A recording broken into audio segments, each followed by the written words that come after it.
Hi, beautiful souls. Today I'm going to talk about 3 steps that highly sensitive people can use to resolve conflict.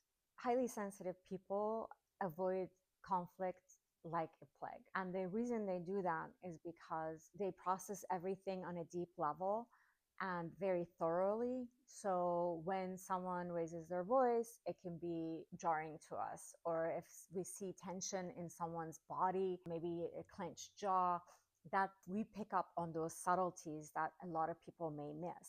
And so then that becomes like something that we want to try to avoid because we want harmony, right? We don't want conflict. But the thing is, if we don't resolve conflict, we might feel resentment towards that person. We might feel burnt out from this kind of situation. We might feel angry. And conflict resolution is part of life. You need to be able to resolve conflict if you want to maintain a relationship, build a relationship. Relationships are going to have conflict in them no matter how amazing they are, no matter if they're personal relationships, like a romantic relationship or a professional relationship. There's going to be conflict. That's just part of life. And you're going to need to be able to resolve conflict in a productive way. So, how can you do that?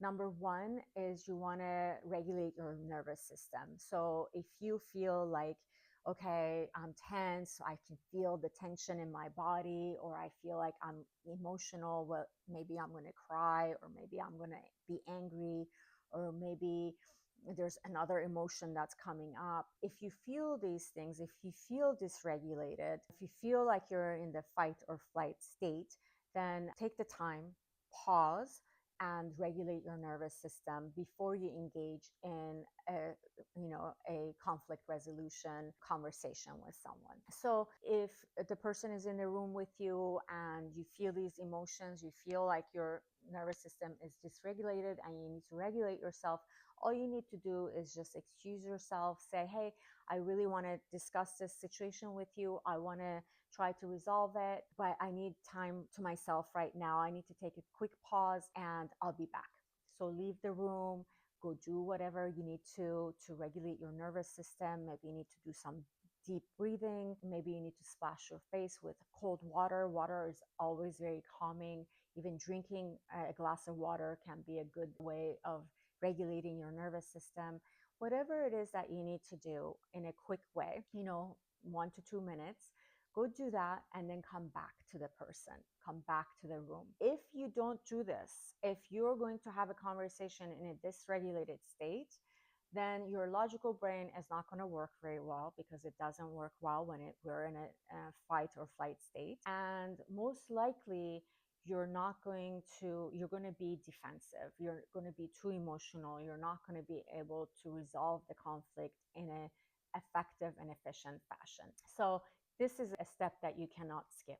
This is a very crucial step in the process. And the reason that this works is because, like I said, being in a state of regulated state of being in the state of rest and digest is when our logical brain is at its sharpest. And when you are in the rest and digest and balanced nervous system, then you are able to control your emotions and you're able to have this conversation without having your emotions get in the way. You'll have your being, your values, your empathy, your relationship building skills instead of your emotions. So that's why that works. Number two is leave with curiosity and not defensiveness.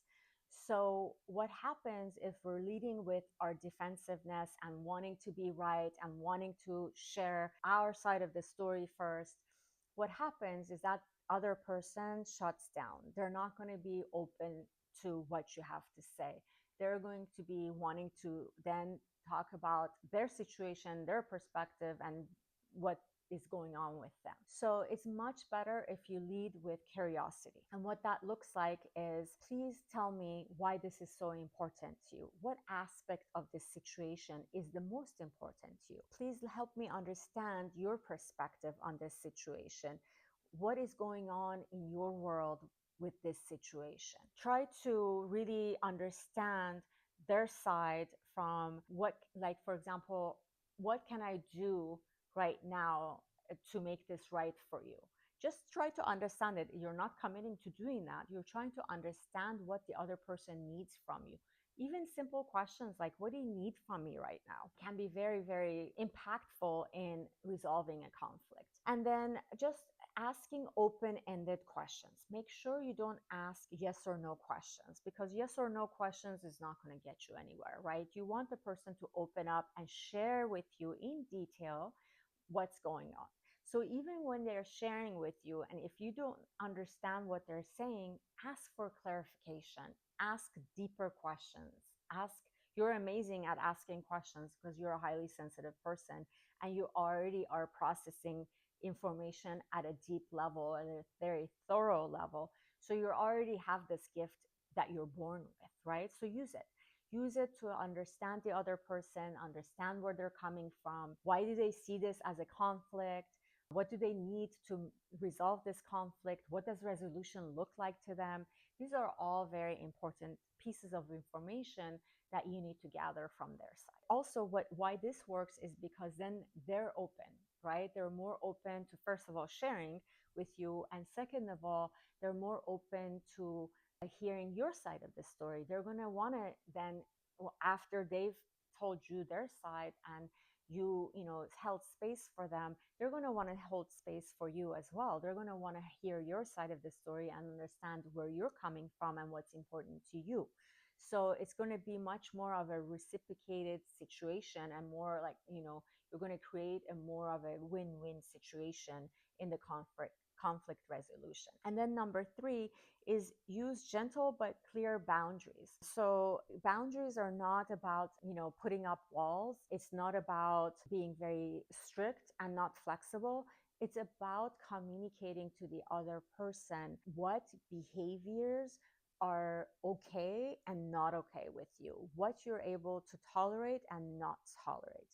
So if, for example, the person is not being respectful towards you, what you could say to them is, I really want to understand your side of the story. I really want to be here and hold space for you and resolve this conflict with you, but I cannot do that without you showing me respect.